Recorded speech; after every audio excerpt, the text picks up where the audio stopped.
Hello friends, and welcome back to another video. So this morning I fired this thing up, went to burp the coolant system, and it was idling for a bit, and once it got up to operating temp, I blipped the throttle and it started idling like crap. It was like it was stuck or something, and then it dropped super low and almost died, and then the check engine light came on. So I checked the code and it was a P1507 idle control malfunction. So it's kind of a bummer. I turned it off and did some research, and it looks like it could be my idle air control valve. They get really dirty. Sometimes they completely go out on you. Unfortunately, for an OEM one, it's like over $300, like $330 to $350 is what I found. Some places are even charging 400 bucks, which is crazy for that little piece. I can't believe that it costs that much. But I'm gonna start by trying to clean it and putting it back on and seeing if it throws that same CEL again. So I have to do that before I can move forward on this car. So if we can get this idle air control valve situation sorted out without too much trouble, then I will have time to start working on the alignment, which means I'll have to throw on the outer tie rod ends and adjust my coilovers. Get through all that, then we will be able to take this thing on a test drive, which I'm really hoping to be able to do today. But let's just start with this CEL that we threw and try to get that figured out first.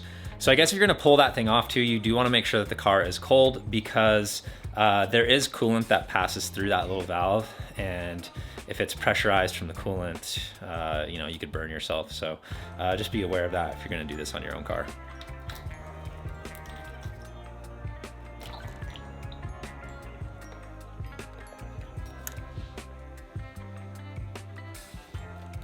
Nice. Ooh, almost stripped it. All right, so when I was doing a little research about this idle air control valve, most of the people that had done this had recommended using an oversized flathead screwdriver to get those screws off. And as you could just see, that was what worked. So I tried a couple other screwdrivers and I just felt like I was gonna strip the things worse. So basically I took a picture of the orientation of where the screws were at, and I'm gonna try to put them back in the same orientation, because we're not gonna really be able to use like a torque wrench on this thing.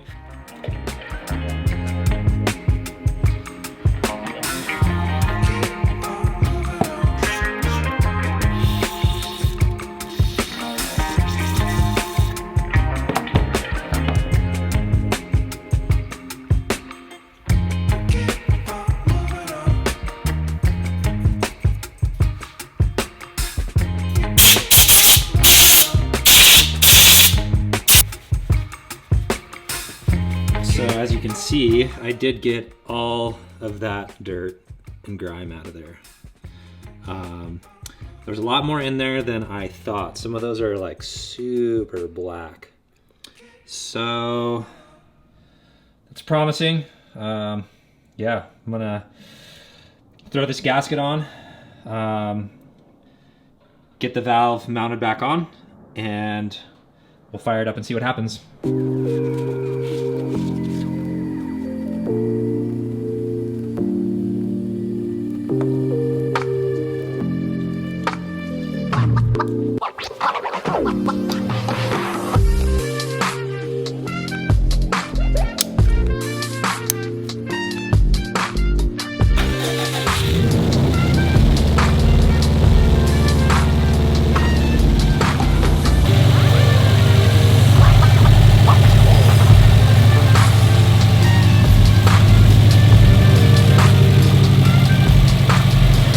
So because I had disconnected the battery, I think it reset the check engine light on its own. I think if you disconnect the positive terminal for long enough, it will actually do an ECU reset if there's like a check engine light that it threw.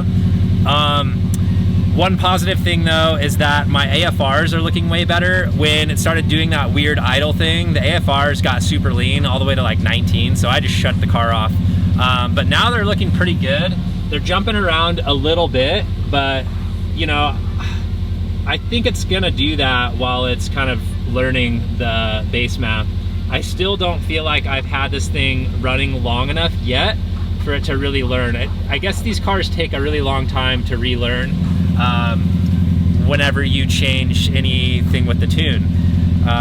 Like my tuner always recommends, like, let it idle whenever you flash a new map or any like new like revision. Let it idle with the hood up to prevent heat soak for at least 20 minutes. And I definitely did not do that yesterday when we first started this car, and I wasn't able to do that this morning because of the idle air control valve issue. So I'm gonna let it warm up to operating temp, and then I will try to do a similar thing that caused the issue in the first place, which was blipping the throttle. Just made the idle go all over the place. So we'll let it keep doing this, and then we'll test it. All right, so she is up to operating temp. Gonna go ahead and blip the throttle, see what happens.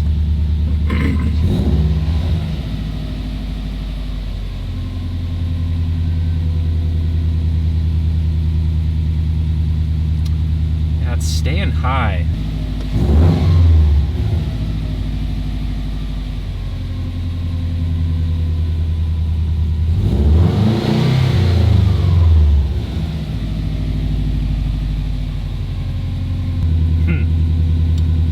It's still just idling so high.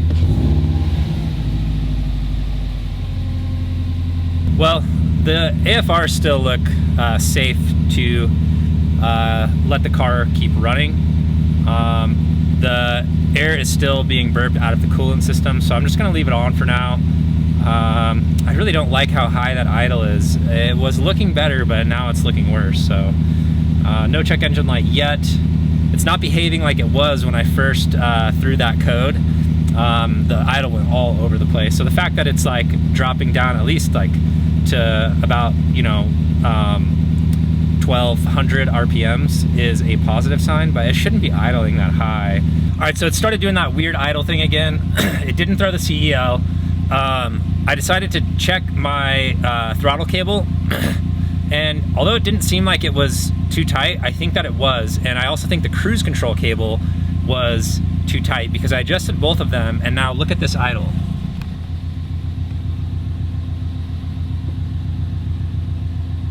Beautiful. I'm gonna let it go through one more heat cycle so that the fans kick on.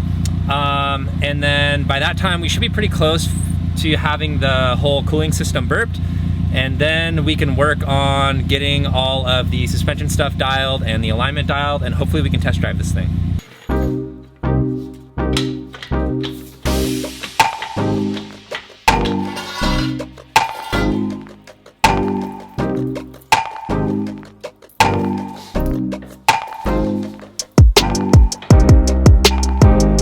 I went ahead and bled the brakes, and then I put all four wheels on, lowered it down so we could check the ride height. Here is the front wheel, and the thing that's cool is I actually nailed it with the front. So this tire over here, in terms of how much space there is between, they're both identical.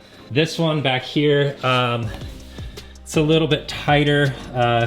Don't mind my fender here. That was like a really awful rolling job, amateur rolling job from the previous owner. I gotta fix that at some point. But yeah, so this one's good over here. This one's a little tighter. So I need to, you probably can't really tell, but it is, I just measured it with a tape measure. So I need to raise the back left side up again, pull this wheel off, and raise up this driver's side coil just a little bit. All right, so we got our little spanner wrenches here.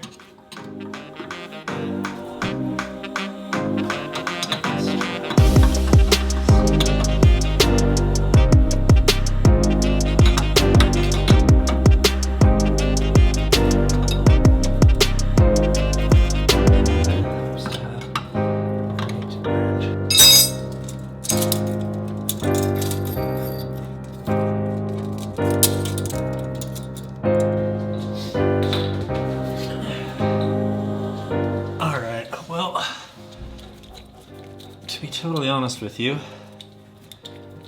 I don't really know what I'm doing. But I've done some research and I'm gonna just try to see if I can figure it out.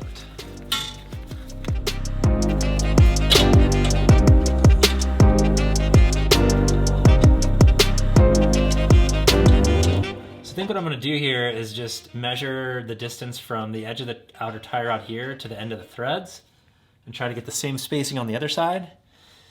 And then we'll lower it down and check the toe. I need to put these new cotter pins in. It's not something you really want to be forgetting. Work really well, but they're just kind of a bitch to get a hold of and be able to manipulate them the way you want to.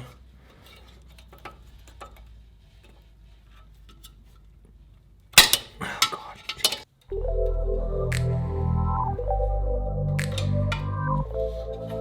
All right.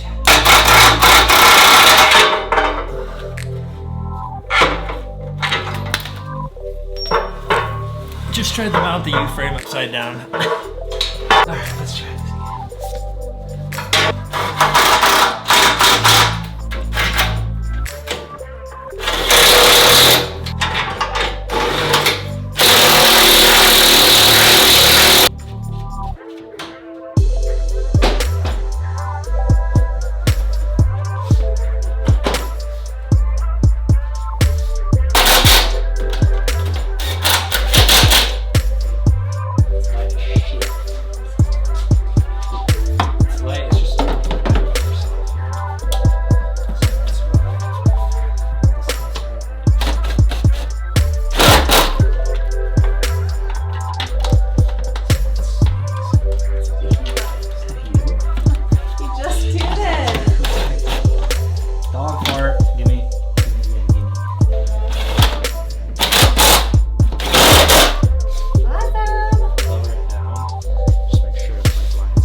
All right, so it is a few days later. I decided to drain all the water out of this thing and fill it with coolant.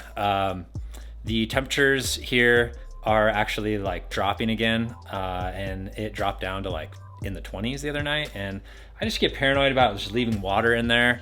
It stays really cold in our garage, so I ended up draining the water, filling it with coolant, re-burping the cooling system, and then unfortunately I noticed a bunch of leaks in my power steering system. So what I've been working on, which I haven't really been sharing because it's just been so boring and tedious, is fixing all those leaks. So basically what happened is I had a leak from this fitting right here on the power steering pump. As you can see, the pump is no longer installed. I had to pull that bad boy out because the bolt that attaches this fitting right here to the power steering pump, those threads in the pump actually got stripped out somehow, probably because it's old and this has been replaced before and someone over tightened it, and I couldn't tighten it enough to get a seal, and so it was leaking out of there. So the only option was to either tap it out and find a different sized bolt, or like what I decided to do is just replace the thing, since it probably is the original power steering pump and it likely could use to be replaced anyhow. So sick of dealing with power steering leaks. It's frustrating the hell out of me, so I just want to be done with this thing. So the other thing that was leaking, I'll show you real quick, that I have replaced. If you look down in here, you can see this black line right there. That is the return line. It swoops down to the bottom where it connects at another metal fitting, and then it screws into the power steering rack. So so these fittings right here, this one and then the one lower down, it was leaking from both of those. Basically, I pulled that whole rubber hose off and replaced it with some new power steering hose. And getting that hose reinstalled on both ends of those aluminum fittings, probably the worst thing I've ever had to do on one of these Subarus. I'm not even kidding. The internal diameter of the hose was the right size for those hard lines, but That power steering line is such a tight fit because it has to be that. Getting it to slide on there and getting it all the way slid in place was an absolute nightmare. It was so tedious. It took me forever, but I'm thankful that it's done, and that hopefully that line will not leak anytime soon. And now I just need to install this power steering pump, and we will be kind of back to where I left off.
I may need to top the reservoir up with a little bit of fluid because we did leak a bunch during that whole fiasco.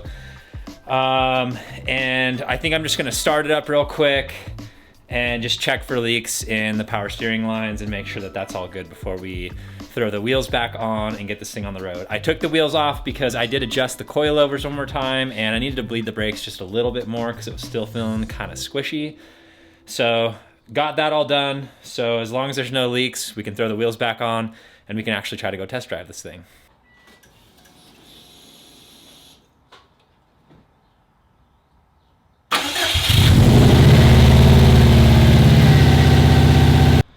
No power steering fluid leaks, but we have a coolant leak. Damn it. That's actual coolant too. I'm super annoyed. All right, I'm not really sure how this happened, but it was leaking from right here. Somehow this got turned like that, and I did not notice. And so it was just leaking out of the cap. The hoses down there look good. I checked my clamps. So I'm gonna clean this up and then fire it back up.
All right, here we go. First test drive. Seatbelt on.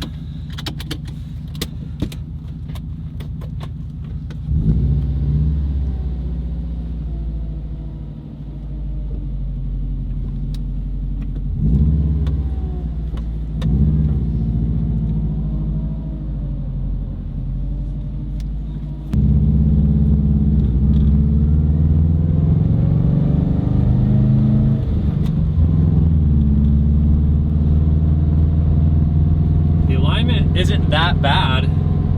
Definitely needs some work, but it's not as far off as I thought it would be.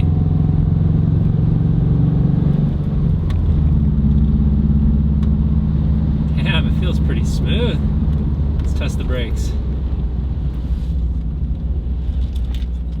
Brakes feel pretty good.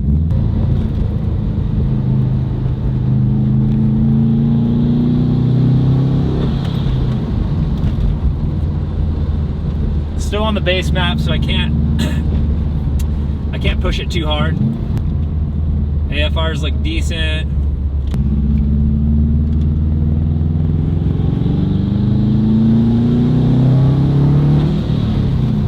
It was like 4 pounds in second gear. So far, so good.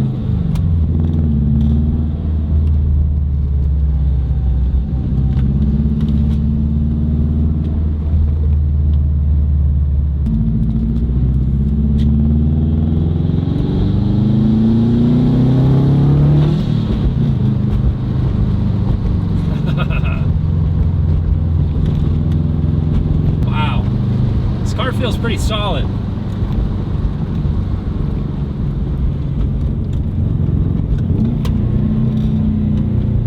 For a 20-year-old car, I mean, put a lot of work into this thing, but I mean, it feels really good.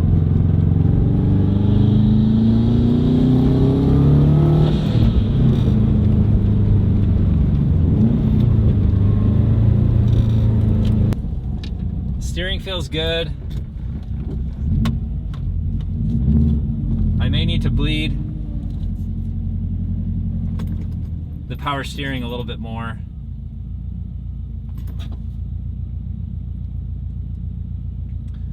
See why these AFRs are still so high.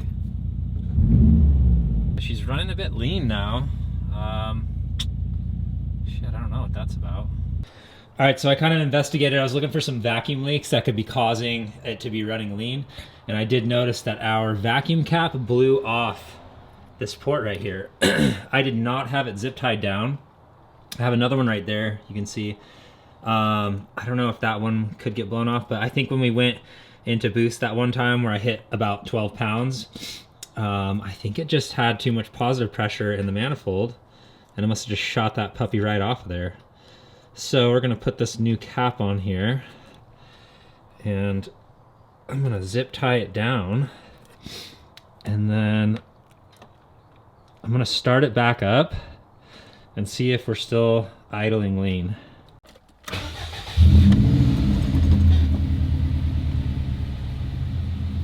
Come on AFRs. That looks so much better. Oh, it's creeping. Oh, okay, cool. That's where it was. Okay, awesome. It was just a vacuum leak. Perfect. I've never seen such a small leak cause such a change in air-fuel ratio, but I guess that's all it takes. Even that little nipple in the manifold, it's enough of a leak to cause your air-fuel ratios to just get all out of whack and run lean. Well, I'd say that was a success. I'm super pleased with that first test drive. The car feels really solid, honestly. Like the brakes, the suspension. I really like these coilovers. I've never had coilovers before, and I know these are designed for the street, so they're not like super stiff, but you can definitely tell the difference. Now all I have to do is just get the ride height dialed to where I want it, then get the alignment figured out. I did buy some toe plates, so I'm gonna be doing that in the next video.